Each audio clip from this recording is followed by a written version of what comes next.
السلام عليكم ورحمة الله وبركاته. الحمد لله رب العالمين، نحمده ونستعينه ونستغفره ونؤمن به ونتوكل عليه، ونعوذ بالله من شرور أنفسنا ومن سيئات أعمالنا. من يهده الله فلا مضل له ومن يضلله فلا هادي له، ونشهد أن لا إله إلا الله وحده لا شريك له، ونشهد أن محمدا عبده ورسوله. أما بعد، فقد قال الله تعالى في القرآن الكريم وفي القرآن المجيد: فأعوذ بالله من الشيطان الرجيم، بسم الله الرحمن الرحيم. يؤتي الحكمة من يشاء ومن يؤت الحكمة فقد أوتي خيرا كثيرا وما يذكر إلا أولو الألباب. قال نبينا صلى الله عليه وسلم: من يرد الله به خيرا يفقهه في الدين، أو كما قال عليه الصلاة والسلام. புகழ்ச்சியும் வல்ல அல்லாஹ்வுக்கு உரித்தாகட்டுமாக. ஸலாத்தும் ஸலாமும் பெருமானார் முஹம்மது முஸ்தபா ஸல்லல்லாஹு அலைஹி வஸல்லம் அவர்கள் மீதும், அவர்களின் வழியை பின்பற்றிய உத்தம சஹாபாக்கள், தாபிஈன்கள், தபஅ தாபிஈன்கள், அவுலியாக்கள், நாதாக்கள், ஷஹதாக்கள், குறிப்பாக இங்கு அமர்ந்திருக்கும் நாம் அனைவர் மீதும் என்றென்றும் நின்று நிலவற்றுமா. அல்ஹம்துலில்லாஹ். நாம் இன்று சூரத்துல் பக்ராவுடைய 43வது ஆயத்தை பார்க்க இருக்கின்றோம். وَأَقِيمُوا الصَّلَاةَ وَآتُوا الزَّكَاةَ وَارْكَعُوا مَعَ الرَّاكِعِينَ என்ற ஆயத்து அல்லாஹ் சொல்லுகின்றான், அந்த யகூதிகளை பார்த்து, நீங்கள் தொழுகையை நிலைநாட்டுங்கள், ஜகாத்தை கொடுத்து வாருங்கள், ருக்கூ செய்யக்கூடியவர்களுடன் நீங்கள் ருக்கூ செய்யுங்கள் என்று 3 விஷயங்களை யகூதிகளுக்கு கட்டளையிடுகின்றான். சென்ற ஆயத்தில் அல்லாஹ் என்ன கட்டளையிட்டான் என்றால், ஹக்கையும் பாத்திலையும் நீங்கள் கலந்து விடாதீர்கள், தெரிந்த நிலையிலே நீங்கள் சத்தியத்தை மறைக்காதீர்கள் என்று சொல்லிய பிறகு, கட்டளையிட்ட பிறகு, அடுத்ததாக அந்த யகூதிகளுக்கு அல்லாஹ் இடக்கூடிய கட்டளை, நீங்கள் தொழுகையை நிலைநாட்டுங்கள் என்பதாக. இந்த யகூதிகள் யார் என்றால், ரசூலுல்லாஹி ஸல்லல்லாஹு அலைஹி வஸல்லம் அவருடைய காலத்தில் இருந்த யகூதிகள். ரசூலுல்லாஹ் வருவதற்கு முன்னால் இருந்த யகூதிகள் அவர்கள் அல்ல. அந்த யகூதிகள் அல்லாஹ்வை ஏற்றுக்கொண்டார்கள், நாயகத்தை ஏற்றுக்கொண்டார்கள் என்பதை தெரிந்து கொள்வதற்காக வேண்டி நாயகத்துடைய காலத்தில் வாழ்ந்த அந்த யகூதிகள், நஸ்ரானிகள் அல்லாஹ்வை ஏற்றுக்கொண்டார்கள், நாயகத்தை ஏற்றுக்கொண்டார்கள் என்பதை அல்லாஹ் தெரிந்து கொள்வதற்காக வேண்டியும், அதாவது ரசூலுல்லாஹ்வுக்கு அறிவிப்பதற்காக வேண்டியும், அவர்களுடைய நயவஞ்சகத்தை வெளிப்படுத்துவதற்காக வேண்டியும் அல்லாஹ் சொல்லுகின்றான், நீங்கள் தொழுகையை நிலைநாட்டுங்கள் என்பதாக. கண்ணியத்திற்குரிய அல்லாஹ்வின் நல்லடியார்களே, இங்கு அல்லாஹ் தொழுகையை நிலைநாட்டுங்கள், ஜகாத்தை கொடுத்து வாருங்கள், ருக்கூ செய்யக்கூடியவர்களுடன் நீங்கள் ருக்கூ செய்யுங்கள் என்பதாக சொல்லும் பொழுது, அதுதான் முன்கூட்டியே தொழுகுங்கள் என்று சொல்லிட்டானே, பிறகு என்ன ருக்கூ செய்யக்கூடியவர்களுடன் நீங்கள் ருக்கூ செய்யுங்கள் என்பதாக என்றால், யகூதிகள் என்பவர்கள் மூசா அலைஹிஸ்ஸலாத்து வஸ்ஸலாம் அவர்களுடைய சமுதாயம். மூசா நபிக்கு கொடுக்கப்பட்ட வேதத்தை ஏற்றுக்கொண்டவர்கள். அந்த யகூதிகளுக்கு மூசா நபிக்கு தொழுகையில சஜிதா மட்டும்தான் தொழுகையாக இருந்தது. ருக்கு, அவருடைய தொழுகையில் ருக்குவை இல்லை, அவருடைய தொழுகையில ருக்குவை இல்லை. அதனால நீங்க உங்களுடைய தொழுகையை நினைத்துக் கொள்ளாதீங்க, உங்களுக்கு கொடுக்கப்பட்ட வேதமாகிய தௌராத்தில் வந்த வேதம் என்று நினைத்துக் கொள்ளாதீங்க, உங்களுடைய நபிக்கு கொடுக்கப்பட்ட அந்த தொழுகை என்று நினைத்துக் கொள்ளாதீங்க, இது முஹம்மதுக்கு கொடுக்கப்பட்ட தொழுகை ஸல்லல்லாஹு அலைஹி வஸல்லம். அவர்களுடைய தொழுகையில சஜிதா உங்க தொழுகையில எப்படி இருக்கிறதோ அதே போன்று அவர்கள் தொழுகையிலும் கடமையாக்கப்பட்டிருக்கு. ஆனால் மாற்றமாக உங்களுடைய தொழுகையில் ருக்குவ இல்லை. அதனால முஹம்மது ஸல்லல்லாஹு அலைஹி வஸல்லம் அவருடைய தொழுகையில ருக்குவ இருக்குது. அதனால நீங்க என்ன பண்ணுங்க, தொழுகையை அவர்களுடன் சேர்ந்து நீங்களும் தொழுகுங்க, முஃமின்களுடன் சேர்ந்து நீங்களும் தொழுகுங்க என்பதாக அல்லாஹ் வந்து சொல்லப்படுகிறார். அதனாலதான் தொழுகையில முக்கியமான ஒரு அம்சம் சஜிதாவாக இருந்தாலும், அதனால்தான் சஜிதா இரண்டு தடவை கடமையாக்கப்பட்டாலும் வஸ்ஜுது மஅ ஸாஜிதீன் என்று சொல்லல. சஜிதா செய்யக்கூடியவர்களுடன் சஜிதா செய்யுங்க என்று சொல்லிவிட்டால் மூசா அலைஹிஸ்ஸலாத்து வஸ்ஸலாம் அவர்கள் தொழுகையும் ஒன்றாக ஆகிவிடும், ரசூலுல்லாஹுடைய தொழுகையும் ஒன்றாக ஆகிவிடும். மாறாக சஜிதா இரு நபியுடைய தொழுகையில இருந்தாலும் வித்தியாசமாக ருக்குவ மாத்திரம் ரசூலுல்லாஹுடைய தொழுகையில் இருப்பதின் காரணத்தினால நீங்கள் முஃமின்களுடன் சேர்ந்து ஜமாஅத்தாக தொழுகுங்க என்பதாக அல்லாஹ் அங்கு சொல்லவர். ஆக கண்ணியத்திற்குரிய அல்லாஹ்வின் நல்லடியார்களே, இந்த யகூதிகளுக்கு அல்லாஹ் என்ன கட்டளை இடுகின்றான் அப்படின்னு சொன்னா, தொழுகையை நீங்க நிலைநாட்டுங்க. நீங்க யகூதிகள் முந்திய வேதத்தை எல்லாம் ஈமான் கொண்டவங்க, தௌராத்தை ஈமான் கொண்டாங்க. யகூதிகள் யாரு, நஸ்ரானிகள் யாருன்னா நம்மளுடைய சகோதரன் தான், நம்மளுடைய மாமா மச்சான் தான் அப்படின்னு சொல்லலாம். உதாரணத்துக்கு நம்மளுடைய வேதத்தெல்லாம் ஈமான் கொண்டவங்க தான், தௌராத்தையும் ஈமான் கொண்டவங்க, தௌராத்தையும் கொடுக்கப்பட்டவங்க, இன்ஜீல் வேதத்தையும் கொடுக்கப்பட்டவங்க. நஸ்ரானிகளும் நம்மளுடைய சகோதரர்கள் தான். ஆனால் இப்பொழுது உங்களுக்கு முஹம்மது நபியாக வந்ததனால நீங்க முஹம்மது ஸல்லல்லாஹு அலைஹி வஸல்லம் அவங்களை ஏற்றுக்கொண்டீர்கள் என்றால் நீங்கள் தொழுது அதை வெளிப்படுத்துங்க.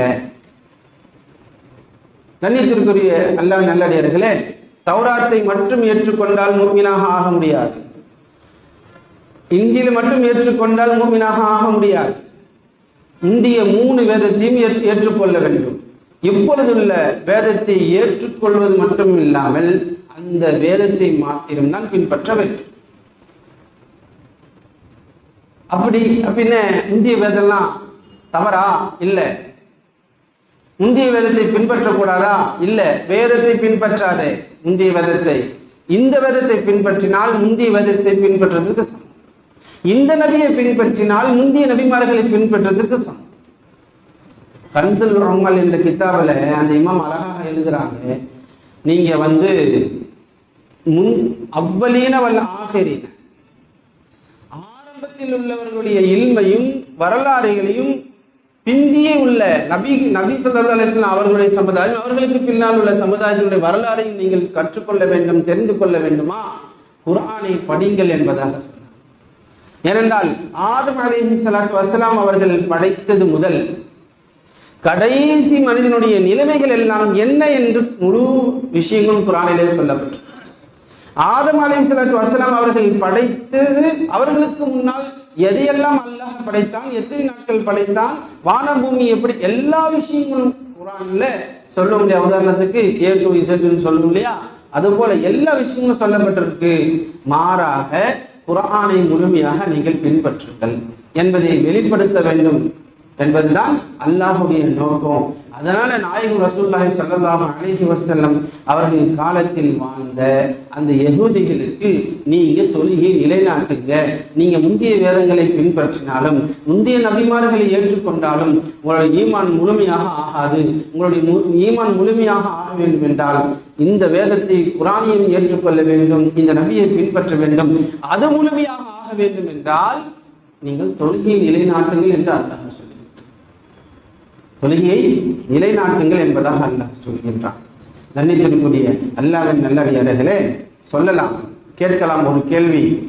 மூசா நபிக்கும் தொழுகை இருந்தது, நமக்கும் தொழுகை இருக்கிறது, என்ன வித்தியாசம்? அடுத்து அல்லாஹ் சொல்கின்றான், மூசா நபிக்கு ஜகாத்து கடமை இல்லை, முஹம்மது நபிக்கு ஜகாத்து கடமை இருக்குது, முஃமின்கள் எல்லாம் ஜகாத்து கொடுக்குறாங்க, அதனால உங்களுடைய வித்தியாசத்தை நீங்க வெளிப்படுத்துங்க, ஆத்து ஜகாத்தை நீங்க ஜகாத்து கொடுத்துவாங்க என்று அல்லாஹ் சொல்லியிருக்கார்.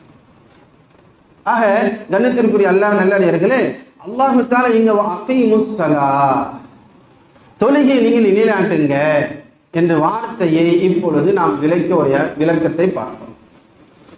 ஏன் தொழுகை கடமை, ஏன் ஜகாத்து கடமை, ஏன் ருக்கு செய்யக்கூடியவர்களுடன் நீங்கள் ருக்கு செய்யுங்கள் என்ற வார்த்தை என்பதை நாம் ஒரு அர்த்தத்தை பார்ப்போம். இப்பொழுது நம்ம விளக்கு உரை பார்ப்போம். தொழுகையை நீங்கள் நிலைநாட்டுங்கள் என்று அல்லாஹ் சொல்றான். கண்ணியத்திற்குரிய அல்லாஹ்வின் நல்லடியார்களே, தொழுகை தான் ஈமான்தாரிக்கும் பைனனா வ பைனஹும் அஸ்ஸலா, அல் ஃபர்கு பைனனா வ பைனஹும் அஸ்ஸலா, நமக்கும் மாற்றார்களுக்கும் மத்தியில் என்ன வித்தியாசம்னா, எது வித்தியாசத்தை காட்டுது அப்படின்னா தொழுகை தான். தொழுகை தான். அதனால நீங்கள் முழுமையாக ஈமான் கொண்டவர்களாக ஆக வேண்டும் என்றால் தொழுகை நிலைநாட்டுங்க. இந்த வார்த்தையை நம்ம பார்க்கும் பொழுது முந்தைய ஆயத்திலே நாம் தொழுகை நிலைநாட்டுதல் என்றால் என்ன, தொழுகை என்றால் என்ன என்ற வித்தியாச அர்த்தங்கள் எல்லாம் நாம் விளக்க உரையில நீண்ட நாளாக பார்த்தோம். இப்பொழுது அல்லாஹ் தஆலா இந்த வார்த்தையை நாம் சிந்தித்து பார்க்கும் பொழுது சல்லு கமா யுஸல்லிமூனி, ரசூலுல்லாஹ் சொல்றாங்க சஹாபாக்களுக்கு, நீங்க தொழுகுங்க நான் தொழுகதை போன்று நீங்க தொழுகுங்க என்று சொல்றாங்க ரசூலுல்லாஹ். அப்படி அல்லாஹ் இங்க நீங்க தொழுகுங்க என்று சொல்லியிருக்கலாம், சல்லு அப்படின்னு சொல்லியிருக்கலாம். மாறாக அல்லாஹ் சொல்றது அகீமுஸ் ஸலா, தொழுகை நிலைநாட்டுங்கன்னு சொல்றோம். நீங்க தொழுகுங்கன்னு சொன்னா தொழுக போறோம். அல்லாஹ் அந்த வார்த்தையை பயன்படுத்தல. எந்த இடத்துல அல்லாஹ் தொழுகையை சொன்னாலும் அகீமுஸ் ஸலா வ யுகீமுனஸ் ஸலா, அதற்கு முன்னாடி தொழுகைக்கு முன்னாடி இகாமத் என்ற வார்த்தையை அல்லாஹ் பயன்படுத்துவான். இகாமத்துல என்ன, நிலைநாட்டுதல என்ன என்ற விஷயத்தை நாம் விளக்குறையாக சிந்திக்கணும். தொழுகைன்னு சொன்னாலே போதுமே அப்படின்னா இகாமத்தி ஸலா, தொழுகை நிலைநாட்டுங்க, அகீமுஸ் ஸலா என்ற அர்த்தங்கள் ரெண்டு விதமான கருத்துக்களை சொல்லப்படுது. ஒரு கருத்து என்னன்னா தொடர்படியாக தொழுகும், எல்லா நேரத்திலும் தொழுகும், விழாக்கள் நேரத்திலும் தொழுகணும். 5 வேளை தொழுகிய நமக்கு நேரம் இருந்தால் மட்டுமல்ல, நம்மளுடைய ஈமான் பரிபூர்ணமாக ஆகணும்னா, நான் ஒரு ஈமான்தாரி என்பதை வெளிப்படுத்த வேண்டும் என்றால் நான் சந்தோஷத்திலும் ஈமான்தாரி தான், தொழுகையை தொழுந்துருவேன், பர்ல தொழுகையை தொழுந்துருவேன், நான் அப்பதான் ஈமான். சில நேரங்கள்ல அவனா ஈமான்தாரியா அப்படின்னு சொன்னா கோபம் வரும், அவளா ஒரு முக்மீனா அப்படின்னு சொன்னா கோபம் வரும். சில நேரங்கள்ல நம்ம ஒருவரை கண்ணியப்படுத்துறோம், ஒரு தொழுகையாலேயே கண்ணியப்படுத்துறோம். அப்போ என்ன அவருக்கு மட்டும் தனி சட்டமா, அவர் அப்படி கவனிக்கிறாங்க, நம்மளாம் சொன்னா எதையும் கண்டுக்க மாட்டேங்கிறாங்க, இப்படிலாம் சில நேரங்கள்ல நமக்கு ஈகோ பிரச்சனை வரும். காரணம் அந்த ஈமான் வெளிப்படக்கூடிய விஷயத்தை வைத்துதான் சிறந்தவர் தாழ்ந்தவர் என்பதாக மனிதனுக்கு மத்தியில் ஏற்படுது. காரணம் என்னன்னா சந்தோஷம், விழாக்கள், திருமணம் எல்லா நேரங்களிலும் அல்லாஹ்வை தொழுகும், கடமையான தொழுகையை தொழுகும். நல்லா நம்ம சிந்தித்தோம் அப்படின்னு சொன்னா நல்ல தொழுகையாலேயே தான் இருப்போம், தொப்பி தாடி எல்லாத்தையும் பறக்கத்தை தான் போட்டுக்கிட்டு இருப்போம். ஆனா திருமண நேரங்கள்ல எத்தனை நபர் அந்த பர்ல தொழுகை நிறைவேற்று இடிந்தால் தன் பெண்ணுக்கு திருமணம், அந்த பெண்ணை சார்ந்த தகப்பனார், எத்தனை தகப்பனார் அந்த அன்று உள்ள விடிந்தால் திருமணம் அன்று சுபுக்கு தொழுவாங்க என்று கேட்டால் வாய்ப்பில்லை.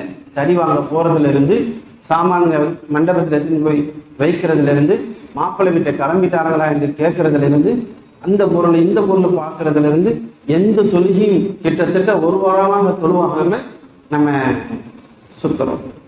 நோட்டீஸ் வைக்கிறதுல இருந்து ஒரே ஒரு உதாரணம் எடுத்துக்கலாம், மற்ற விஷயங்களையும் யோசிக்கணும். பத்திரிக்கை வைக்க போறதுல இருந்து, காரு கையில இருந்தாலும், ஏசி காரு கையில இருந்தாலும் நம்ம சரிவர தொழுகிறது இல்லை. இவர்களுக்கு பேர் முசல்லி, இவர்களுக்கு பேர் முசல்லி. முக்கைமுஸ் ஸலாத்து அவங்க தான் தொழுகையாளி. குர்ஆனை நம்ம வார்த்தை எங்க எடுத்து பார்த்தாலும் தொழுகையை நிலைநாட்டுங்கள் என்று அல்லாஹ் சொல்லும்போது யுகைமுனஸ் ஸலாத்துன்னு சொல்லுவான். ஆனா ஒரு இடத்துல மட்டும் தொழுகையாளிகள் என்று வெறுமன அல்லாஹ் பயன்படுத்த, ஒரு இடத்துல மட்டும் வெறுமன தொழுகையாளிகளை பற்றி பேசும் பொழுது வெறுமன வார்த்தையை பயன்படுத்துற இடம் ஒரு இடம் தொழுகையாளிகள் என்று. எங்கன்னா வயலுல் முஸல்லி அப்படின்னு சொல்றான். அல்லாஹ் எல்லா இடத்திலும் தொழுகையை நிலைநாட்டும் பொழுது யுகைமுனஸ் ஸலாத்துன்னு சொல்லும் பொழுது இங்கே அல்லாஹ் என்ன சொல்லி இருக்குன்னா வயலுல் முக்கிமுஸ் ஸலா, தொழுகையை நிலைநாட்டி தொழக்கூடியவர்களுக்கு சாபம் உண்டாகட்டும் அல்லாஹ் சொல்லல. ஏன்னா அவர்கள் தொடர்ந்து தொழுகிறாரு, எப்பொழுதும் தொழுகிறாரு, சந்தோஷத்திலும் தொழுகிறாரு, கஷ்டத்திலும் தொழுகிறார். அவருக்கு ஏன் சாபம், அவருக்கு ஏன் நாசம்? ஒரு இடத்துல அல்லாஹ் சாபம் விடும்போது மட்டும் இகாமத்து தொடர்படியாக தொழுகை என்ற வார்த்தையை பயன்படுத்தாம வெறுமன தொழுகையாளிகள் என்று அல்லாஹ். என்னங்க நீங்க என்ன தொழுகை, நாங்க தொழுகை கற்றுக்குத்தான் வந்திருக்கிறோம். இந்த பிள்ளைங்க யோசிக்கிறாங்கன்னு நினைக்கிறேன். தொழுகை கற்றுக்குத்தான் வந்திருக்கிறோம், தொழுகையாளிக்கு சாபம்னு சொல்றாரு. ஊர்ல இருந்தா விளையாடிகள் சுத்திக்கிட்டு இருக்கின்றதுக்காக தான் போனாவது தொழுவாங்கன்னு இங்க வந்துக்கிறோம், நீங்க தொழுகையாளிக்கு சாபம்னு சொல்றாங்க. எல்லாரும் நினைக்கலாம் அல்லாஹ் அதைதான் சொல்றான். வெறுமன வார்த்தையை பயன்படுத்துறதுக்கு காரணம் என்னன்னா, விட்டு விட்டு தொழுதுன்னா தொழுகையாளி முசல்லி, அவர்களுக்கு தொழுகையாளின்னு சொல்ல முடியாது. அந்த தொழுகையாக ஏற்றுக்கொள்ளப்படாது. பிரச்சனை தொழுகையுடைய சிந்தனை இல்லை. சந்தோஷங்கள், சுற்றுலா தொழுகை இல்லை, தேவைகள் தொழுகை இல்லை. மருத்துவமனையில ஒரு வாரமா இருந்தேன், பள்ளி எங்கேயோ இருக்கு, இங்கெல்லாம் தொழுக முடியுமா? தொழுகை இல்லை. ஆனா ஆபரேஷன் காலையில ஏதோ சுகுக்கு ஓடுவாங்க, சக்சஸா லவர் போச்சு. ஆபரேஷன் சக்சஸ் ஆயிடுச்சுன்னா கண்ணு விழிச்சிட்டாங்கன்னா லவர் போச்சு, சந்தோஷம். நல்லா சிந்திச்சோம்னா எப்பெல்லாம் நம்ம தொழுகை விருன்னு சிந்திச்சோம்னா தெரியும், அப்ப நம்ம தொழுகையாளியா இல்லையா? நினைத்தால் தொழுகிறது, நினைத்தால் விடுவது. அதனால்தான் கண்ணியத்திற்குரிய எல்லாரும் நல்லடியார்களே, அல்லாஹ் யுகீமுனஸ்ஸலா வ அகீமுஸ்ஸலா, தொழுகை எல்லா நேரங்களிலும் நீங்கள் நிலைநாட்டுங்கள் என்று சொல்றான்.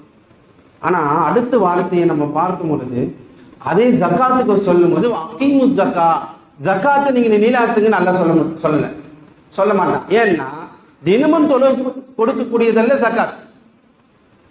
வருடத்தில் ஒரு தடவையும் சக்தி வந்தால் கடமையானால் அப்ப கொடுக்கிறது ஜக்காத். அதனால கொடுத்து வாருங்கள் என்று அல்லாஹ் சொன்னாங்கன்னா வேற விஷயம். அல்லாஹ் அப்படி சொல்லல, ஜக்காத்துக்கு நீங்க தினமும் கொடுங்கன்னு சொல்ல முடியாதுல்ல. அப்போ தொழுகைக்கு மட்டும்தான் நீங்க தினமும் தொழுங்க என்று சொல்றதுனால வாக்கிமுஸ்ஸலா என்று சொல்றோம்.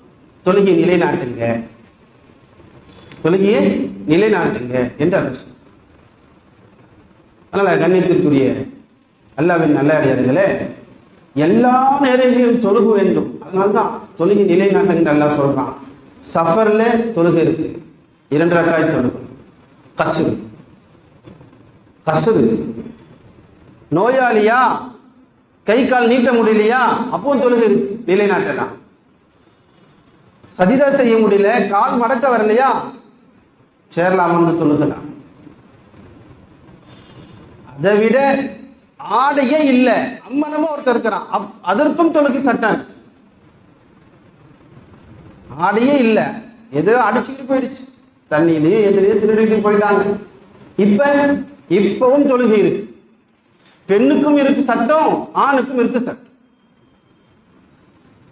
எந்த அளவுக்கு சொல்லப்படுதுன்னா, கிப்லாவை முன்னோக்கி அமரணும். ஆடை இல்லாதவங்க, அதெல்லாம் மிகப்பெரிய ஈமான்தாரிகள் தொழுகை. அதெல்லாம் நம்மலாம் சிந்தித்தோம்னா மாதிரியா இருக்குப்பா தொழுகை. மனசாட்சிக்கு தொழுறவங்க தொழுகை நிறைய பேர் இருக்கான், மனசாட்சிக்கு தொழுறவங்க நிறைய பேர் இருக்கான். என்னுடைய பழக்கம் சுபுக்கு விட்டதே இல்லை. என்னுடைய பழக்கம் எப்படியாவது நான் இஷா தொழுகை விட்டதே இல்லை. சில பேர் மனசாட்சிக்கு தொழுவங்களா இருக்காங்க, அல்லாஹ்வுக்காக தொழுவது வேற விஷயம். ஆடையே இல்லை, எப்படி தொழுகலாம்? பெண்ணுக்கும் சட்டம் இருக்கு, ஆணுக்கும் சட்டம் இருக்கு. கிப்லாவை முன்னோக்கி காலை நீட்டி உக்கார. அவங்க சஜிதா செய்யக்கூடாது, ருக்கு செய்யக்கூடாது. அருவருப்பாக நிலை ஏற்படும்ன்றதுனால. ஆடை இல்லாத சஜிதா செஞ்சா ருக்கு செஞ்சா நல்லா இருக்குமா? அதனால சஜிதா செய்யாத, நீ ருக்குவும் செய்யாத. கிப்லாவை முன்னோக்கி காலை நீட்டிக்கிட்டு நீ ருக்கு குனிந்தால் ருக்கு, இன்னொரு தடவை குனிந்தால் சஜ்ஜா மாதிரி நிலையை நீயத் வச்சு தொழுது சட்டம். அதனால அல்லாஹ் சொல்றான், உனக்கு எல்லா நிலையிலும் தொழுகை இருக்குது, எல்லா நிலையிலும் இருக்கு. அதனால யுகீமுனஸ்ஸலா வ அகீமுஸ்ஸலா, தொழுகை நிலைநாட்டுங்க என்று அல்லாஹ் சொல்றான். கண்ணியத்திற்குரிய அல்லாஹ்வின் நல்லடியார்களே, நாம் தொழுகையை எப்பொழுதும் தொழுகணும். இன்னும் சில நேரங்களில் நம்ம பார்க்கிறோம், இமாம் ஜமாத் முடிஞ்சிருந்தால் தொழுகை அவங்க விட்டுடுறாங்க. சில பேர் பள்ளிக்கு போனாதான் தொழுகிறேன், பள்ளிக்கு வந்துதான் தொழுகணும். ரசூலுல்லாஹி ஸல்லல்லாஹு அலைஹி வஸல்லம் அவங்க யார் வீட்டுல தொழுகிறாங்களோ அவங்க வீட்டை எரிங்கன்னு சொல்லி இருக்கிறாங்க. காரணம் என்னன்னா, காரணமே இல்லாம வீட்டுல தொழுகிறவங்களுடைய அந்த சட்டம். நேரம் ஆயிடுச்சு, பஸ்லயோ வாகனத்திலேயோ வரோம், சஃபர்ல போறோம், வந்து பார்த்தா ஜமாத்து முடிஞ்சிடுச்சு, நேரம் வண்டிக்காரன் வீட்டுக்கு போயிட்டான், எல்லாரும் வீட்டுல இறங்கிட்டோம், டயர்டா இருக்கு, சிரமமா இருக்கு, பள்ளிக்கு போக சோம்பேறியா இருக்கு, வீட்டுல தொழு எனக்கு பிடிக்கல, தப்பு. சோம்பேறியா இருக்கா, வீட்லயே தொழுவுங்க. ஏன்னா தொழுகி விடக்கூடாதுல்ல, வீட்லயே பரல தொழு. முன் சுண்ண தொழுதாதான் பின் சுண்ண தொழுதாதான் எனக்கு தொழுதா மாதிரி இருக்கும். சும்மா என்ன ஒரு 4 ரக்காத் வந்துட்டு வந்து தொழுகியா அப்படிலாம் பேசக்கூடியவங்க நம்ம பார்க்கணும். தப்பு. முடியல, ரொம்ப டயர்டா இருக்கு, படுக்கலாம்னு சொல்லுது, நான் 4 ரக்காத்து மட்டும் பரல தொழுகி தொழுதுக்கு துவா செய்யவே இல்லையோ அதெல்லாம் சுண்ணத்தை விட்டுட்டு போய் உன்னோட கடமை நிறைவேற்றிட்டு போய் படு. இந்த நிலைக்கு யாரும் வரதில்லை. அவங்களுடைய சந்தோஷம் என்னன்னா, முன் சுண்ணத்து பின் சுண்ணத்துலாம் தொழுதாதான் தொழுதா மாதிரி இருக்கும், ஜமாத்து முடிஞ்சு நான் போல போ தொழுதுக்கலாம். இவர்கள் எப்படி தொழுகையாளியாக ஆக முடியும்? சட்டத்தை தெரியாமல், புரிந்து கொள்ளாமல். இரண்டாவது அர்த்தம் என்னன்னா, யுத்தீமூன ஸலாத்துக்கு முதல் அர்த்தம் தொடர்படியாக எல்லா நிலையும் தொழுகணும். இரண்டாவது பொருள் என்ன வைக்கப்படுது உலமாக்களால் அப்படின்னு சொன்னா, சட்ட திட்டங்களை தெரிந்த நிலையில தொழுகும்.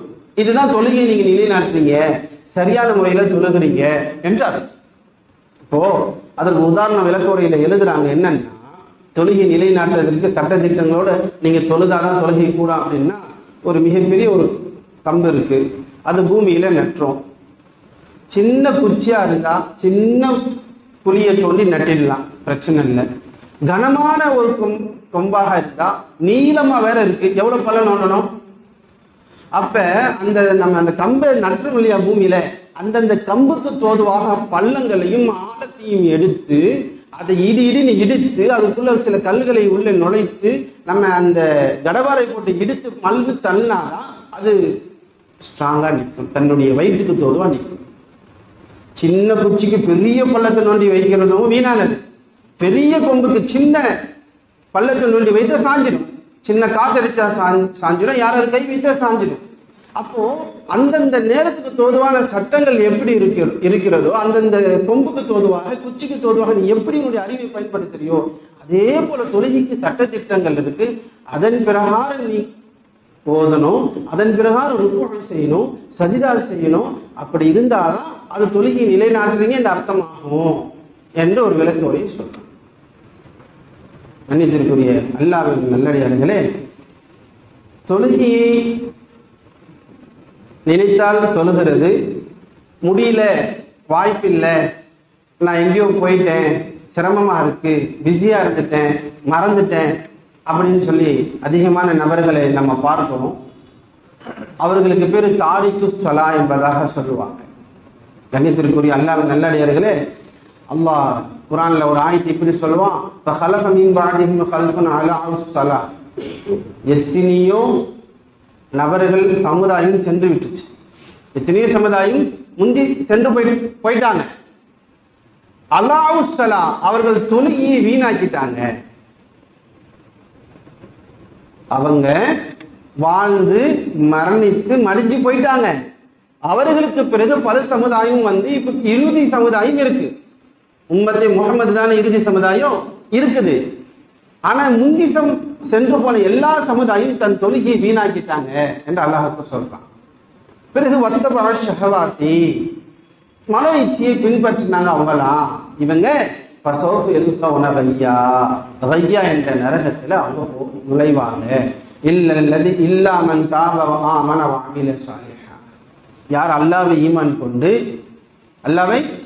கொண்டு தௌபா செய்து நல்ல அமல்கள் செய்தாங்க அவங்கள தவிர என்ற ஒரு ஆயத்து சூரத்து மரியம்ல அல்லாஹ் சொல்றான். இப்னு அப்பாஸ் ரலியல்லாஹு தஆலா அன்ஹு அவங்க சொல்றாங்க, முந்தைய சமுதாயம் எல்லாம் தொழுகையை வீணாக்கிட்டாங்க என்று சொன்னாங்க இல்லையா, அல்லாஹ் சொன்னாங்க இல்லையா, அதற்கு என்ன விளக்கம் அப்படின்னு சொன்னா, எல்லா தொழுகையையும் வீணாக்கிட்டாங்க அப்படின்ற அர்த்தம் இல்லை. தன்னுடைய தொழுகையை அஃபிருஹா அன் அவ்காத்திஹா, அந்த தொழுகையை அந்த நேரத்தை விட்டு பிற்படுத்தி தொழுதாங்களே அதுதான் அல்லாஹ் இப்ப சொல்ல வரான். இப்னு அப்பாஸ் என்ற ரயீசுல் முஃபஸ்ஸிரீன், குர்ஆனுக்கு விளக்க உரையாளர்கள் தலைவரான ஒரு சஹாபி அவங்க சொல்றாங்க, தொழுகையை தன்னுடைய நேரத்தை விட்டு, தொழுகையினுடைய நேரத்தை விட்டு வேண்டும் என்று அவன் பின்பற்றினான். அப்ப தொழுகை அந்த நேரத்துல தொழுகணும். அந்த நேரத்துல தொழுகல அப்படின்னா அவர் யுகீமூன ஸலா, தொழுகையை நிலைநாட்டினார் என்ற சட்டத்துல அவர் வரமாட்டார். கண்ணியத்திற்குரிய அல்லாஹ்வின் நல்லடியார்களே, நாம் எல்லா நிலையிலும் தொழுவதற்கு முயற்சி செய்யும்.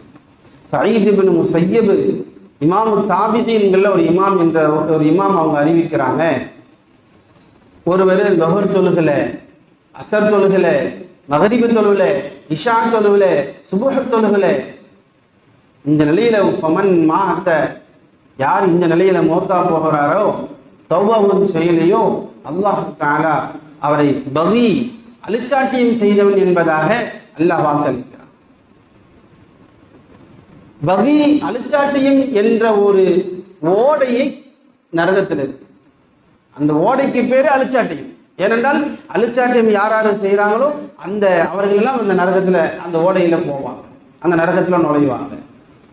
நம்ம யோசிக்கலாம், அழுச்சாட்டியம்னா அநியாயம் செய்யறது, கொள்ளை அடிக்கிறது, கொலை செய்யறது, இதுதான் அழுச்சாட்டியம். தொழுகை விட்டால் கூடவா?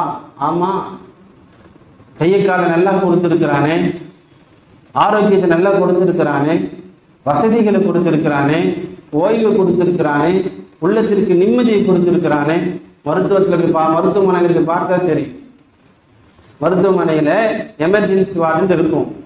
இந்த எமர்ஜென்சி வார்டில் உள்ள கூட போக வேண்டாம், வாசல்லே ஒரு நாள் நின்றா தெரியும், கையை காலை அடிச்சுக்கிட்டு, நெஞ்சியை அடிச்சுக்கிட்டு, பெற்றோர்களும் சொந்தக்காரர்களும் அழுந்துகிட்டு ஒரு பக்கம் வர, அந்த ஆம்புலன்ஸ்ல இருந்து இறந்த வாலிபர்களும் இல்ல வயதானவர்களும் அவர்களை அழைத்துக்கிட்டு வரக்கூடிய அந்த நிலையை பார்த்தாலே தெரியும், அல்லாஹ் நமக்கு எவ்வளவு ஆரோக்கியத்தை கொடுத்திருக்கிறான் என்பதா. அல்லாஹ் எவ்வளவு ஆரோக்கியத்தை கொடுத்திருக்கிறான். அடுத்த நாள் அந்த எமர்ஜென்சி வார்டில் போய் நின்று பார்த்தா தெரியும், அவங்க எவ்வளவு சிரமப்பட்டுக்கிட்டு இருக்காங்க, எப்படியெல்லாம் பண்ணிக்கிட்டு இருக்காங்க. கண்ணியத்திற்குரிய அல்லாஹ்வின் நல்லடியார்களே, அல்லாஹ்விடத்துல ஆரோக்கியத்தை கேட்கணும், அல்லாஹ்விடத்துல பாவ மன்னிப்பு கேட்டுக்கிட்டே இருக்கணும், அல்லாஹ்விடத்துல ஆரோக்கியத்தை கேட்கணும். காரணம் என்னன்னா, இப்பொழுதுதான் மருத்துவத்துல நம்ம அடிபட்டாவே எமர்ஜென்சியா கவர்மெண்ட் ஹாஸ்பிட்டல் தான் கொண்டுட்டு போறாங்க. அங்க என்ன நடக்குது அப்படின்னு சொன்னா, ரத்தக்காப்பட்ட அந்த டாக்டர்கள், வளரக்கூடிய டாக்டர்கள் தான் எக்ஸ்பீரியன்ஸுக்காக வேண்டி மருத்துவத்தை பார்க்குறாங்க. படாத பாடப்பட்டுட்டு தான் எமர்ஜென்சில இருந்து ஐசி வார்டில் போறாங்க. அங்கு தப்பி தவிரதான் வார்டுக்கு வராங்க. அந்த நிலையை நம்ம பார்த்துக்கிட்டு இருக்கோம். இவ்வளவு ஆரோக்கியத்தை கொடுத்த பிறகு நம்ம தொழுகாம என்னை யார் கேட்க போறா? நான் தொழுகல, என்னை யார் கேட்க போறா? அழுச்சாட்டியம் தானே. ஷாஃபி இமாம் சொல்றாங்க, ஆயத்துக்களுடைய ஆதாரமாக வைத்து, சில ஹதீஸுகளை ஆதாரமாக வைத்து, எவர் ஒருவர் தொழுகவில்லையோ அவரை கொலை செய்யுங்க என்பதா சட்டம். முழுக்க ஷரியத்தினுடைய சட்டமாக பயன்படுத்தக்கூடிய ஒரு ஆட்சியாக இருக்கக்கூடிய ஒரு நாடாக இருந்தா, ஆதாரத்தை பெற்று மன்னிக்கக்கூடிய, ஆதாரங்களை பார்த்து ஏற்றுக்கொள்ளக்கூடிய ஒரு நாடாக இருந்தா, எவர் ஒருவர் தொழுகை விடுகின்றாரோ அவரை கொலை செய்தால் தவறில்லை, நமக்கு தண்டனை இல்லை. இந்த நாடுகள்லாம் அதெல்லாம் முடியாது, இப்போ உள்ள இஸ்லாமிய நாடுகள்ல அது புரியாது. ஆனாலும் ஆயத்துகளை வைத்து, ஹதீஸுகளை வைத்து இமாம் ஷாஃபி ரஹ்மத்துல்லாஹி அலைஹி எழுதுறாங்க, யாரு தொழுகையை விட்டாலும் அவனை கொலை செய்யுங்க என்பதா. இந்த கிதாபிலே ஒரு தலைப்பு இருக்குது, நீங்க உங்களுடைய பிள்ளைகளை தொழுகைக்கு ஏவுங்க, உங்களுடைய பிள்ளைகளை தொழுகைக்கு நீங்க ஏவுங்க. ரசூலுல்லாஹ் சொல்றாங்க, முரு அஸ்ஸபி, சின்ன பையனை ஏவுங்க, பிஸ்ஸலா, தொழுகையை கொண்டு அவர் 7 வயது வந்து விட்டார். இதா பலக 70 7 வயது வந்து விட்டால் நீங்க என்ன பண்ணுங்க, தொழுகையின் பக்கம் ஏவுங்க. இப்ப இதா பலக 10 10 வயது வந்து விட்டால் ஃபத்ரிபுஹ அலைஹா, அந்த தொழுகையின் மீது தொழுகையை விட்டு விட்டால் அவங்க அடியுங்க என்பதா. தொழுகையை விட்டுவிட்டால் அவர்களை அடியுங்கள் என்பதாக ஒரு ஹதீஸுகளுக்கு விளக்க உரைகளை சொல்லும் பொழுது, இமாம் ஷாஃபி ரஹ்மத்துல்லாஹி அலைஹி அவங்க சொல்றாங்க, அவர்களை அடித்தும் அவனை கேட்கலன்னா அவனை கொலை செய்யலாம். அந்த சிறுவனை, அந்த தந்தை, நீ தொழுகையை விட்டுட்டு பாவங்களை செஞ்சுட்டு தொழுகையை நீ சரியான முறையில் தொழுதா மானக்கேடான விஷயங்களை விட்டு அருவருக்கத்தக்க விஷயங்களை விட்டு அந்த தொழுகையை உன்னை தடுக்கும். நீ தொழுகையை தொழுகாம இருந்தீன்னா நீ எல்லா பாவமும் செய்வ, நீ செஞ்சு வீணா போவ, கபருலையும் கியாமத் நாள்லையும் மாட்டிக்கிட்டு நரகத்துக்கு நீ போய் அங்க காலிதீன ஃபிஹா நிரந்தரமா அங்க சிரமப்படுறதை விட அங்க போய் நரகத்துல மாட்டிக்கிட்டு நீ கஷ்டப்படுறதை விட நீ இப்பவே மோத்தாவே தொழுகுது. எதுக்கு தொழுகை வருவ என்ற அடிப்படையில இமாம் ஷாஃபி ரஹ்மத்துல்லாஹி அலைஹி சொல்றாங்க, அந்த தொழுகை விடுறவங்களை கொலை செய்யுங்க. பல ஆதாரங்களை நம்ம சொல்லலாம். ஆனா இப்ப நான் போயிட்டு ஹஸரத் நானே ஏன் பாய் நீங்க தொழுவுல உங்களை நான் தண்டிக்க போறேன்னு சொன்னா கேட்பாங்களா? இல்ல சட்டம் இருக்குது நான் உங்களை கொலை செய்ய போறேன்னு சொன்ன கேட்பாரா? இல்ல ஒரு அடியாத அடிக்கிறேன் கேட்கும். நீ யாரு என்ன தொழுது வந்து கேட்குறேன், வந்தியா இமாமத்து பண்ணியா பயன் அப்படிதான் கேட்பாங்க. இல்ல நான் திட்ட முடியுமா? என்ன ஜி இஷாவுக்கு வரல, மகரிப்புக்கு வரல, உங்களுக்கு ஏதாவது அறிவு இருக்கா? கொலை செய்ய தான் வேண்டாம், அடிக்க தான் வேண்டாம், திட்டுவாவது எனக்கு உரிமை இருக்கான்னு கேட்டா அறிவு இருக்கா உங்களுக்கு? அதுல வந்தீங்களா போனீங்களா இருங்க. அப்ப இதை அழிச்சாட்டி என்னன்னு இது நடைமுறையில இல்லைன்னாலும் நான் தொழுகையை விட்டு யார் கேட்க போறான் அப்படின்றதுக்காக வேண்டியதான் அவங்க தொழுகைய தொழுகிறது இல்லை, அல்லாஹ்வுக்கு பயப்படுறது இல்லை, என்ன யாரும் கேட்க முடியாது, அது என்னுடைய உரிமை அப்படின்ட்டு பேசுறவங்க தான் இருக்காங்க. இன்னும் சில பேர் தொழுகைக்கு கூப்பிடுறோன்னு சொல்றீங்களே, வந்து கூப்பிடுறீங்களே, நீங்க கூப்பிட்டு தொழுதா தொழுகை ஏற்றுக்காது இப்படி இருக்காங்க சில பேர். இன்னும் சில பேர் என்னுடைய கபருக்கு நான் பதில் சொல்லிக்கிறேன், சும்மா வந்து என்னை கூப்பிடாதீங்க. அப்ப இதெல்லாம் அழிச்சாட்டியம் தானே. பெரும் பெரும் அரசர்கள் செய்ய அழிச்சாட்டியும் ஒரு பக்கம் இருக்கட்டும், என்ன யார் கேட்க போறா? அடுத்து கேட்க முடியுமா? இல்ல பள்ளி நிர்வாகி வந்து என்னை கேட்டு வரா, தலைவர் வந்து கேட்டு வரா, என் பள்ளி நிர்வாகிகள் கேட்க முடியுமா? முடியாது. அப்ப என்ன அர்த்தம்? நான் தொழுகை விட்டா யாரும் கேட்க முடியாது, சட்டலத்துக்கு ஓரம் போடு அப்படின்னு சொல்லாம தான் வாழ்க்கையில இருக்கிறதுனாலதான் இங்க சொல்லப்படுது. ரசூலுல்லாஹி ஸல்லல்லாஹு அலைஹி வஸல்லம் அவங்க சொன்னதாக பகி, அவர் யாரு? தொழுகை விடுறவங்க அழிச்சாட்டியக்காரர்களுக்கு நரகத்துல ஒரு ஓடை இருக்குது. தொழுகையை விடக்கூடியவங்க அந்த நரகத்துல தான் போய் நுழைவாங்க. அதனாலதான் ஈமான்ல அறையும் குறையமாக இருக்கக்கூடிய யஹூதிகளுக்கு அல்லாஹ் என்ன சொல்றான்னா, நீ தொழுகையை நிலைநாட்டுப்பா, அப்பதான் உன்னுடைய ஈமான் பரிபூர்ணமாக ஆகும் என்பதா. கண்ணியத்திற்குரிய அல்லாஹ்வின் நல்லடியார்களே, சயீத் இப்னு அபி வக்காஸ் ரலியல்லாஹு தஆலா அன்ஹு அவங்க சொல்றாங்க, அல்லதீனும் அன் ஸலாத்திஹிம் சாஹூன். சஅல்து ரசூலுல்லாஹி ஸல்லல்லாஹு அலைஹி வஸல்லம் அவர்களிடத்துல தொழுகையில பொறுப்போக்காக இருக்கிறாங்கன்னு சொன்னா அவங்க யாரு? அல்லாஹ் குர்ஆன்ல சொல்றான், ஃபைலுல் முஸல்லி, தொழுகையாளர்களுக்கு சாவுக்கேடு உண்டாகட்டும், அவன் நாசனமாக போகட்டும், அல்லதீனும் அன் ஸலாத்திஹிம் சாஹூன் என்று அல்லாஹ் சொல்றான். யாரு தொழுகையில பொறுப்போக்காக இருக்கிறாங்க, ருக்குவா செய்யறதுல, சஜிதா செய்யறதுல, அல்லது விட்டு தொழுகிறதுல யார் பொறுப்போக்காக இருக்கிறாங்க என்ற ஒரு கேள்வியை ரசூலுல்லாஹி ஸல்லல்லாஹு அலைஹி வஸல்லம் அவங்க இடத்துல கேட்கிறாங்க. ரசூலுல்லாஹ் சொல்றாங்க, தொழுகையில பொறுப்போக்கா இருக்கவங்க யாருன்னா தொழுகையை பின்படுத்தி தொழுகிறவங்க, தொழுகையை விடக்கூடியவங்க என்று ரசூலுல்லாஹி ஸல்லல்லாஹு அலைஹி வஸல்லம் அவங்க சொல்றாங்க. இவங்களுக்கு தான் பெயரு சம்மாஹு முஸல்லீன. இவர்களுக்கு பேர் என்ன வைக்கப்பட்டிருக்குன்னா, அல்ல இவங்க தொழுகக்கூடியவங்க, ஏதோ தொழக்கூடியவங்க. யுகீமுன ஸலாத்துல, இகாமத்து ஸலாத்துல இவங்க கட்டுப்பட மாட்டாங்க. இகாமத்து ஸலாத்துல கட்டுப்பட மாட்டாங்க. அவங்க தொழுகையை பொடுபோக்காக தொழுவாங்க, நேரம் தவறி தொழுவாங்க. அல்லாஹ் அவர்களுக்கு வாக்களிக்கின்றான், வயலில் வகுவ ஷித்தத்துல் அஸாப். வயல் என்ற ஒரு ஓடை இருக்கு நரகத்துல, வயல் என்ற ஒரு ஓடை இருக்குது. அந்த வயல் என்ற ஓடையை அல்லாஹ் இவங்களுக்கு தொழுகையை வேணும்னு பின்படுத்துறவங்க, காரணம் இல்லாம பின்படுத்துறவங்க, தொழுகையை விடுறவங்க, தொழுகையை கலா செய்யறவங்க, இவர்களுக்கு அந்த ஓடையை அல்லாஹ் வாக்களிக்கிறான், கண்டிப்பாக அந்த ஓடையில அந்த நரகத்துல நுழைவாங்க அதனுடைய வேதனை ஷதீதுல் அஸாப். அதற்கு எப்படிப்பட்ட வேதனை, அந்த ஓடையில வரக்கூடிய வேதனையை பற்றி சொல்லப்படுது. உஹுவ வாவின் ஃபீ ஜஹன்னம், அது நரகத்துல ஒரு ஓடையா. லவ் சுகிரத்து ஃபீஹி ஜிபாலு துன்யல் லஸாபத் மின் ஷித்தத்தில் ஹர்ரிஹா, உலகத்தில் உள்ள எல்லா மலைகளிலும் ஒன்று சேரும். நமக்கு தெரிஞ்சதெல்லாம் இந்த அங்கங்க இருக்க மலை தான். எவரெஸ்ட் மலை, சிகர மலை, மேற்கு தொடர்ச்சி மலை, தமிழ்நாட்டிலேருந்து ஆரம்பிச்சு இதுதான். ஆனால் அதிகப்படியான தரைகள் இருக்கிறதா, மலைகள் இருக்கிறதா என்று கேட்டால் மலைகள் அதிகமாக இருக்கு. அதெல்லாம் கடலில் அல்லாஹ் வைத்து.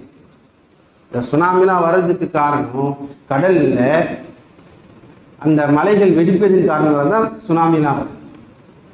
அதிகமான பாறைகள் கடல்ல. மீன்களுக்கு ஒரு பேர் என்ன பேர் தெரியுமா? பாறை மீன். பல வகையான பாறை மீன். ஒரு பாறை ரெண்டு பாறை இல்லை, தேங்காய் பாறை, கண்ணாடி பாறை என்னன்னு சொல்லுவாங்க. பள்ளி இமாம கேட்டால் நிறைய பாறையுடைய பேரை சொல்லுவார். அவங்க ஏரியா மீனவர் பகுதி தான். ஏன் அந்த மீனுக்கு பாறை பகுதி பாறை மீன் வந்துச்சுன்னு சொன்னா, பல பாறைகள் அல்லாஹ் கடல்ல வச்சிருக்கிறான். அது எல்லாம் பூமி தரமாக்குது. குர்ஆன்ல அல்லாஹ் சொல்றான், ஏன் நம்ம மலையை பதிச்சோம், ஏன் மலைகளை படைச்சோம் அப்படின்னா, இந்த பூமி உறுதியாக இருக்கணும் அப்படின்றதுக்காக அல்லாஹ் மலைகளை படைத்து நட்ட வச்சிருக்கிறான். இது அதிகமாக கடல் பகுதியில் இருக்கிறதுனால, கடல்கள்ல இருக்கிறதுனால அங்க அதிகமான மீன்கள், குறிப்பிட்ட மீன்கள் அந்த பாறையை சுற்றி தான் மேயும். அதனால அந்த மீனுக்கு மட்டும் பாறை மீன் சொல்லுவோம். காக உலகத்தில் உள்ள எல்லா மலைகளிலும் ஒன்று சேர்த்து. நான் ஏன் இந்த உதாரணத்தை சொன்னேன் அப்படின்னா, நமக்கு தெரிஞ்ச மலையை மட்டும் நினைக்காதீங்க, ஏகப்பட்ட மலைகள் இருக்குது.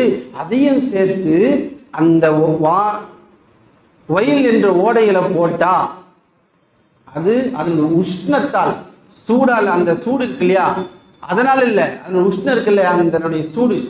இப்ப அடுப்பு எரிக்கிறோம்னா அதனுடைய சூடு மேல வர இல்லையா, அந்த சூடு பட்டால எல்லா மலைகளும் லஸாபத் கரைஞ்சி போயிடும். அப்படிப்பட்ட ஓடை அது. தொழுகையை வீணாக்காதீங்க, தொழுகையை பிற்படுத்தி தொழுகாதீங்க. நினைத்தால் தொழுகிறது, நினைத்தால் தொழுகிறது, ஆர்வம் வந்து விட்டால் தொழுகிறது. ரமலான்ல அல்லாஹ் ஒத்துப்பார். ஏதோ ஷைத்தான் இல்லாதனால தொழுகிறோங்க. நம்ம ஷைத்தான் எல்லாம் சங்கிலி போட்டு அடைச்சி வச்சதுனால தொழுகிறோம். அல்லாவுடைய மிகப்பெரிய ஒரு பாக்கியம். இல்லைன்னா ரமலானும் போச்சு, ரமலானும் போயிடுச்சு. ரமலான் முடிஞ்ச பிறகு நம்மளுடைய அசல் ஈமான் விளங்கிடுது. ரமலான் முடிஞ்ச பிறகு உண்மை ஈமான் வெளிப்படுத்திடுறோம் இல்லையா. அதனால தொழுகையுடைய விஷயத்துல நம்ம ரொம்ப கவனமாக இருக்கணும். அதே நேரத்தில் கியாமத்து நாள்ல முதல் கேள்வியும் தொழுகை தான். முதல் கேள்வியும் தொழுகை தான். தொழுகையுடைய விஷயத்துல நம்ம ரொம்ப கவனமாக இருக்கணும். அந்த யகூதிகளுக்கு அல்லாஹ் நீங்க வெளிப்படுத்த ஈமானை வெளிப்படுத்தினா தொழுகைங்க என்று சொன்னதுக்கு காரணம் என்னன்னா, ரசூலுல்லாஹி ஸல்லல்லாஹு அலைஹி வஸல்லம் ஹதீஸ்ல எப்படி சொல்றாங்க, மன் தரக்க ஸலாத முத்தஅம்மிதா, வேணுமென்றே யார் தொழுகையை விட்டுட்டாங்களோ பக்கத்து பரியத்தி மின்ஹா திம்மத்துல்லா, அல்லாஹ்வுடைய பொறுப்பிலிருந்து அவங்க நீங்கிட்டாங்க. அப்ப எப்படி ஈமான்தாரியாக ஆக முடியும்? அல்லாஹ்வுடைய பொறுப்பிலிருந்து நீங்கிட்டா யாருடைய பொறுப்புல போயிடும்? அல்லாஹ் காப்பாற்றணும். ஷைத்தான் பொறுப்புல. ஒரு ஆயத்துல எல்லாம் அப்படிதான் சொல்றான், யார் அல்லாஹ்வை மறந்துடுறாங்களோ, அல்லாஹ்வுடைய சட்டத்திட்ட மறந்துடுறாங்களோ, ஒரு ஷைத்தான அல்லாஹ் நியமிக்கிறான். அல்லாஹ்வை மறந்தாச்சு, அல்லாஹ்வுடைய சட்டத்திட்டங்களை மறந்தாச்சு. அப்ப அல்லாஹ்வுடைய பொறுப்பை விட்டு நீங்கிட்டோம் அப்படின்னு சொன்னா யாருடைய பொறுப்புல வருவான் மனிதன்? ஆட்டோமேட்டிக்கா ஷைத்தான் கைவிட்டுருப்பான். ஆட்டோமேட்டிக்கா ஷைத்தான் கைவிட்டு. அப்போ முழு வாழ்க்கையும் வீணாகிவிடும் என்பதுல எந்த ஒரு சந்தேகமும் கிடையாது. ரசூலுல்லாஹி ஸல்லல்லாஹு அலைஹி வஸல்லம் அவங்க சொல்றாங்க, ஒரு மனிதனுடைய ஈமான் வெளிப்படுவதற்கு அடையாளம் தொழுகை தான். மன் ஹாஃபல அலைஹா கானத் லஹு புர்ஹான். தொழுகையில தொழுகையை யாரு பாதுகாக்கிறாங்களோ, பாதுகாக்கிறா என்னங்க அர்த்தம்? சட்டத்திட்டங்களோட தொழுகணும். ஷாஃபியாக்களாக இருந்தால் கண்டிப்பா சூரத்துல் ஃபாத்திஹா ஒரு தவறு இல்லாம ஓதணும். எல்லா உச்சரிப்பும் அதுல தெரியணும். சூரத்துல் ஃபாத்திஹால ஐன் வருது, வாது வருது, 2 காஃப் வருது. ஒரு காஃப் சாதாரணமா காஃப் என்பதாக சொல்லணும். மாலிக்கி இன்னொரு காஃப் வருது சிராத்தல் முஸ்தகீம், 2 காஃப் வருது. ஒரு காஃப் தொண்டையிலிருந்து சொல்லணும். ஷாது வருது, சீன் வருது. முஸ்தகீம் ஷாது வாயை பூச்சி வச்சு சொல்லணும். பல உச்சரிப்புகள் அதில் வருது, முக்கியமான உச்சரிப்புகள்லாம் வருது. அதிகமானவங்க அல்ஹம்து சூரா ஓதுறத பார்த்தா அல்ஹம்து லில்லாஹி லில்லாஹின்னு ஓதுறான், லில்லாஹின்னு ஓதல. அப்ப இவர்கள் எப்படி தொழுகையை பாதுகாத்தாங்கன்னு சொல்ல முடியும்? இத்தனை வருஷமா தொழுதுட்டு இருக்கும், இத்தனை காலமா தொழுதுட்டு இருக்கும், நம்ம தொழுகையை பாதுகாத்துமா? முதல் பால்லே அவுட். தக்பீர் கட்டணும்னு அல்ஹம்து சூரா ஓதணும்னு அவுட். அப்புறம் மேட்ச்ல இருந்தானா இல்லாட்டினா அடுத்து ருக்கு எப்படி செய்யணும், சஜிதா எப்படி செஞ்சோம் இல்ல, ஆனா அதுக்கு முன்னாடி ஒழு கரெக்டா செஞ்சோமா? அதுக்கு முன்னாடி கடமையான குளிப்பு கரெக்டா குளிச்சோமா? யாருக்கு என்ன சட்டம் தெரியும், எது பரலையும் தெரியும். சில நேரங்களில் சில பேருக்கு பரல் சட்டங்கள் தெரியும், நடைமுறைப்படுத்துறோமா கேட்டா தெரியல. சட்டங்கள் தெரியும், லாலாம் பேசுவோம், எல்லாம் பேசுவோம், நடைமுறைப்படுத்துறோமா? அப்ப எங்கிருந்தே நம்மளுடைய தொழுகையை பாதுகாத்தல் என்ற நிலை ஏற்படுதுன்னா கடமையான குளிப்பிலிருந்து வருது, ஒழுவிலிருந்து வருது. அப்புறம் தொழுகைக்கு வந்த பிறகு குர்ஆன் ஓதுதல், அதாவது சூரத்துல் ஃபாத்திஹாலிருந்து ஆரம்பிக்கும். எத்தனை நபர்கள் ஒரு ஓதுதல் நம்ம கேட்டோம், மீனல் ஜன்னத்தி வன்னாஸ்ன்னு ஓதுறாங்க. சொர்க்கம் ஆனான்னு அர்த்தம், மீனல் ஜின்னத்தின்னு சொல்றது. மீனல் ஜன்னத்தி, நான் சொர்க்கத்தை விட்டு பாதுகாவல் தேடுறேன், ஆனா தொழுகைக்கு வந்துட்டேன். ஏன் வந்த? போ வீட்டுக்கு. சொர்க்கம் ஆனான்றதுக்கு நீ வீட்டுக்கு தொழுகைக்கு வந்து என்ன அர்த்தம்? கொஞ்ச நாள் கழிச்சு பின்னாடி இருக்கும் இடம், அவங்க வந்து அந்த தேவை நல்லா சொல்லுவாங்க. அவ்வளவு குடும்பம். அதனாலதான் ரசூலுல்லாஹ் சொன்னாங்க, மன் ஹாஃபல அலைஹா, அந்த தொழுகையின் மீது யாரு பாதுகாப்பாக இருக்கிறாங்களோ அது அவருக்கு நூர், அது ஒளி, அது நேர்வழி கொடுக்கும். புர்ஹானன், அது அவருக்கு அத்தாட்சி. நஜாத்தின் யௌமுல் கியாமா, கியாமத் நாள் அது அவர்களுக்கு வெற்றி. வமன் லம் ஹாஃபில் அலைஹா லம் தகுன் லஹு நூரா வலா புர்ஹானா வலா நஜாத யௌமுல் கியாமா. யார தொழுகையை பாதுகாக்கலையோ, சட்டம் திட்டங்கள் இல்லாம தொழுகிறாரு, ஓத தெரியல, தொடர்படியாக தொழிலை விட்டு விட்டு தொழுகிறார். விட்டு விட்டு தொழுதால் அது தொழுகையே இல்லை. ஏன் என்ன? அப்ப நான் 3 வக்து தொழுதுட்டேன், 2 வக்து தான் தொழுகல. அந்த 3 வக்துக்கு அதுக்கெல்லாம் நன்மை இருக்கும். நன்மையை கொடுத்துட்டு அல்ல சொர்க்கத்துக்கு போன பிறகு நரகத்துக்கு வர முடியாது. நரகத்துக்கு போனவங்க சொர்க்கத்துக்கு வருவாங்க. சொர்க்கத்துக்கு போனவங்க நரகத்துக்கு வர மாட்டாங்க. ஆனால் நரகத்துக்கு போனவங்க சொர்க்கத்துக்கு வருவாங்க. அதனால 3 வக்து தொழுதும்ல அந்த நன்மை இருக்கும், வைக்கப்பட்டிருக்கும், அது லிஸ்ட்ல இருக்கும், கணக்குல இருக்கும். 2 வக்து விட்டல்ல, நீ நரகத்துக்கு போயிட்டு தான் வரணும். ஆனா நரகத்தினுடைய நிலைகள், நரகத்தினுடைய தண்டனைகள், அதனுடைய நேரம் காலம், நாயகம் ரசூலுல்லாஹி ஸல்லல்லாஹு அலைஹி வஸல்லம் அவங்க வந்து ஷஃபாஅத் சொல்லாத வரைக்கும் நரகத்திலிருந்து யாரும் சொர்க்கத்துக்கு வர முடியாது. ரசூலுல்லாஹை பின்பற்றதுல நம்ம வாலிப பிள்ளைகள்லாம் நிறைய பேர் இருக்கீங்க, தொப்பியை கலட்டி பார்த்தா தெரியும் ரசூலுல்லாஹ்வுடைய சுன்னத் இருக்கா இல்லையான்னு. இல்லையா? இங்க பரவாயில்ல, மாஷாஅல்லாஹ் நல்ல நிலையில இருக்கீங்க. எத்தனை வாலிபர்களை பார்க்கிறோம், எத்தனை வாலிபர்களை பார்க்கிறோம்.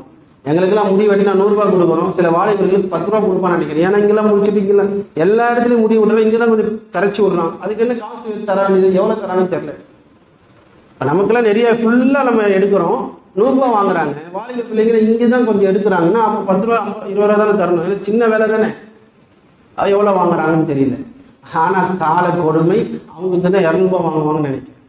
ஏன்னா அவனை வலிக்கு எடுக்கிறேன்ல, காசு கொடு, உன்னை இழிவா ஆக்குறோம்ல 4 பேருக்கு மத்தியில, காசை கொடு. கண்ணியத்துக்கு காசு இல்லை, இழிவுக்கு காசு. ரசூலுல்லாஹ்வை பின்பற்றதுனால அந்த ரசூலுல்லாஹ் ஸல்லல்லாஹு அலைஹி வஸல்லம் அவங்க ஷஃபாஅத் செய்து நாங்கள் கடைசியாக எல்லா முஃமின்களாக இருந்த நரகவாசிகள் எல்லாம் சொர்க்கத்துக்கு கூட்டுக்கிட்டு வரணும் அப்படின்னா அல்லாஹ்வுடைய அனுமதி பெற்று ரசூலுல்லாஹ் ஜிப்ரீல் அலைஹிஸ்ஸலாத்து வஸ்ஸலாம் அவர்களுடன் சேர்ந்து நரகத்துக்கு வருவாங்க. வந்து ஷஃபாஅத் பரிந்துரை செய்வாங்க. அல்லாஹ் பரிந்துரைக்கு அனுமதி கொடுப்பான், அப்புறம் தான் சொர்க்கத்துக்கு வரும். அப்ப தெரியுதா, தொழுகையை தொடர்படியாக தொழுகாம விட்டு விட்டு தொழுதாலும் அவர்கள் தொழுகையாளி இல்லை என்ற அர்த்தம். காரணம், நீ எப்படின்னா நரகத்தானே போற, முதல்ல அதுதானே. எத்தனை காலங்கள் எவ்வளவு தண்டனை. ஒரு கள்ளிச்செடி நரகத்துல இருக்கு. அந்த செடியே பசி எடுக்கும், அல்லாஹ் சாப்பிட கொடுப்பான். சரிங்களா? இந்த கள்ளி செடியில ஒரு பால் போய் மாட்டிடுச்சு. யாருக்கு எடுக்க தைரியம்? ஸ்டெம்போ பேட்டோ இல்லாம அந்த கள்ளி செடியில் இருக்கிற பாலை எடுக்க முடியுமா? முடியாது. அப்படித்தானப்பா, முடியாது.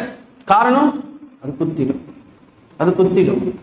இந்த பூமியில வளர்ந்த கள்ளி செடி கிட்ட நெருங்க முடியாத நம்ம நரகத்து பூமியில வளரக்கூடிய கள்ளி செடி, அந்த செடியினுடைய வேறு எவ்வளவு பலமாக இருந்தால், கண்ணித்திருக்கிறீர்களே, ஒரு சின்ன செடி நம்ம நட்டிட்டோம், வேறு எப்படி இருக்கும்?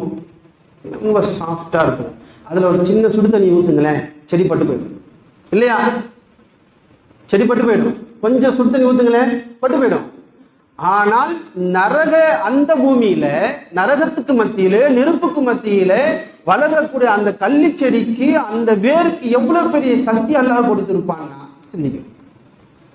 அந்த வேர் மூலியமாக அவ்வளவு நெருப்புக்கு மத்தியில வளர்ந்த அந்த கள்ளி செடி எவ்வளவு கடினமாக இருக்கு சிந்திக்கும். அப்படிதான் சிந்திக்கணும். அப்பலாய தப்பரும் நீங்க சிந்திக்க கூடாதா, அப்பலாய தத்தரும் நீங்க சிந்திக்க கூடாது. பல இடங்கள் அல்லாஹ் சொல்ல முடியுது. இப்படிதான் சிந்திக்கணும். அப்படியா கேட்டோன்னு போயிடக்கூடாது. இந்த பூமியில வளர்ந்த செடிக்கு இவ்வளவு பவர்னா அந்த நெருப்புக்கு மத்தியில வளர்ற அந்த கள்ளி செடிக்கு எவ்வளவு ஆற்றல் இருக்கும். பசிக்கு கேட்டா கொடுக்கக்கூடிய உணவு அந்த கள்ளி செடி சாப்பிட்டோன்னு தொண்டையில சிக்கிக்கும். தொண்டையில போய் முள்ளு இல்ல போய் லாக் ஆயிடும். அது முழுங்குறதுக்கு தண்ணி கேட்பாங்க.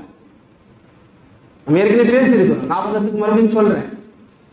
அந்த கள்ளி செடி தொண்டையில போய் மாட்டிக்கிச்சுன்னா தண்ணி கேட்பான் மனுஷன். ஆனா அங்க என்ன தண்ணி? சூடான தண்ணி, கடினமான சூடு. கேட்பான், கையை இப்படி பிச்சை எடுத்த மாதிரி தண்ணியை ஊற்ற போடணும், சூடான தண்ணி, கை அழுவிப்பது. அவ்வளவு சூடு. ரசூலுல்லாஹ் ஹதீஸ்ல சொல்லலையா, நரகத்திலிருந்து ஒரு துளி நரகத்தை அல்லாஹ் பூமியில போட்டா பூமி கருகிடும். ஒரு துளி, ஒன்றா போயிடும், உலகம் அழிஞ்சிது. சொல்லப்படுது ஹதீஸ்ல, இந்த பூமியில் உள்ள எல்லா நெருப்புகளும் சேர்ந்து சூரியன் உட்பட. இப்போ சூரியனுடைய உஷ்ணம் நமக்கு எவ்வளவு தெரியும். இந்த கத்திரி வெயிலெல்லாம் வரப்போகுது. அதுக்கு பாதுகாத்து தான் உங்களை இப்போ அமுச்சு வச்சிருக்காங்க, வெயிலுக்கு பயந்து தான் இல்லையா? இந்த சூரியன் எல்லா நெருப்பும் என்ன நெருப்பு தெரியுமா சொல்லப்படுது? நரகத்திலிருந்து ஒரு துளி நரகம் ஒரு துளி நரகம் பூமிக்கு வந்துட்டு திருப்பி போயிடுச்சு. வரலாறாதான் வந்து போச்சுல. அதனுடைய உஷ்ணம் இருக்குல்ல, உஷ்ணம் சூடு, அதுதான் உலகத்தில் உள்ள எல்லா நெருப்புகளும் அதிகம். அப்ப எவ்வளவு பெரிய நரகம், எவ்வளவு பெரிய சூடு.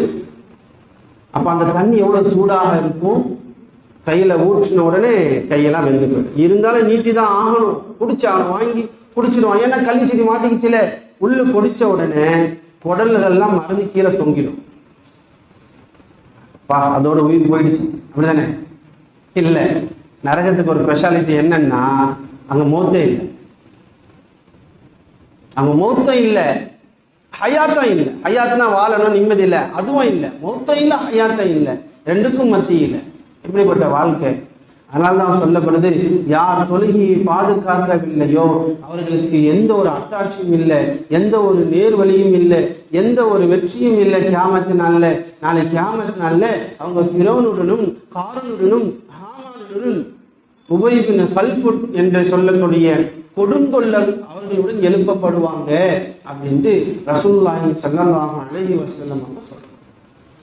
அதனாலதான் கண்ணியத்திற்குரிய அல்லாஹ்வின் நல்லடியார்களே, அந்த யகூதிகளுக்கு அல்லாஹ் சொல்லக்கூடியது என்னன்னா, உன்னுடைய ஈமானை நீ வெளிப்படுத்த வேண்டும் என்றால், நீ ரசூலுல்லாஹி ஸல்லல்லாஹு அலைஹி வஸல்லம் அவர்களை ஏற்றுக்கொண்டதை உண்மைப்படுத்த வேண்டும் என்றால், குர்ஆனை பின்பற்றுகின்றேன், நான் ஒரு முஃமின் என்பதை நீ வெளிப்படுத்த வேண்டும் என்றால்,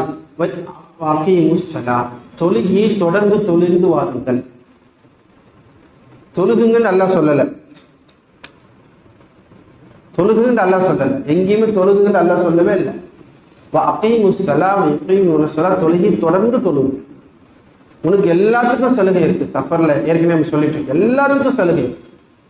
கால்வலி சேர்ல உட்காந்து எல்லாத்துக்கும் தொழுகைக்கு மட்டும் ருக்ஸத்து கொடுக்கப்படுது. இன்னும் சொல்ல போனா ஹனஃபி மதுஹபில ருக்ஸத்து என்று சொல்லப்படக்கூடிய இந்த சலுகை இருக்கு இல்லையா, 2 ரக்காயத்துனா நீ 2 ரக்காயத்தை தொழுகணும். சஃபர்ல போயிட்டா 2 ரக்காயத்து 128 கிலோமீட்டர் தான். நம்ம சஃபருக்கு போயிட்டோம்னா 2 ரக்காயத்தை தொழுகணும். 4 ரக்காயத்தை 2 ரக்காயத்தை தொழுகணும். அந்த அளவுக்கு அல்லாஹ் சலுகை தொழுகையில கொடுக்குறான். ஏன்னா நீ தொழுகை நிலைநாட்டக்கூடிய ஆளாக ஆகணும்ல. நீ சஃபர்ல போயிட்டு 4 ரக்காயத்து என்னால முடியல, நீ தொழுகை விட்டுடக்கூடாது இல்லையா? அதனால 2 ரக்காயத்து கண்டாய் கண்டிப்பாக நீ தொழுது யுகைமுல் ஸலாத் என்ற லிஸ்ட்ல பட்டியல்ல நீ வா என்பதாக ஷரியத் சொல்லுது. கண்ணியத்திற்குரிய அல்லாஹ்வின் நல்லடியார்களே, யகூதிகளுக்கு இந்த நிலைமை நீ முஃமினாக ஆக வேண்டும் என்றால் தொழுகை நிலைநாட்டு, ஜகாத்தை கொடுத்துவாறு, ஜமாத்துடன் சேர்ந்து தொழுகை என்று சொல்கிறான் என்றால் நாம் ஈமான்தாரியாக இருக்கின்ற காரணத்தினாலே நம்முடைய தொழுகை எப்படி இருக்கிறது, நாம் எப்படி தொழுகையை பாதுகாத்து வைத்திருக்கின்றோம், நாம் தொழுகையை தொழுகக்கூடியவனாக இருக்கின்றோமா அல்லது தொழுகையை நிலைநாட்டக்கூடியவராக இருக்கின்றோம் என்று சிந்தித்து நாம் தொழுகையை நிலைநாட்டக்கூடியவர்களாக ஆகுவதற்கு முயற்சி செய்ய வேண்டும். அல்லாஹ் தஆலா அந்த பாக்கியத்தை நமக்கு கொடுக்க வேண்டும்.